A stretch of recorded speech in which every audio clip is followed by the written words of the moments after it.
In the Racing Post Trophy of 2015, Port Douglas with the blue cap, ridden hard to get a prominent position. Deauville in the pink and green is tracking him. Johannes Vermeer out on the right is following through Tony Curtis with the white cap. Then Mengli Khan, red and white sleeves, followed by Dottori aboard Foundation, the dark cap, and outsider Marcel is last of the field.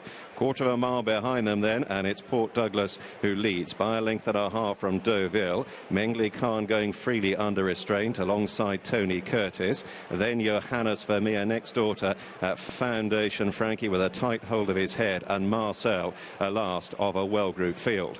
So down towards halfway in the Racing Post Trophy, and it's Port Douglas and Emmett McNamara leading against the running rail by a little under 2 lengths now, stalked by Deauville, Tony Curtis, Johannes Vermeer. Mengli Khan needs a bit of daylight. Frankie still sits and waits, pale blue jacket on Foundation.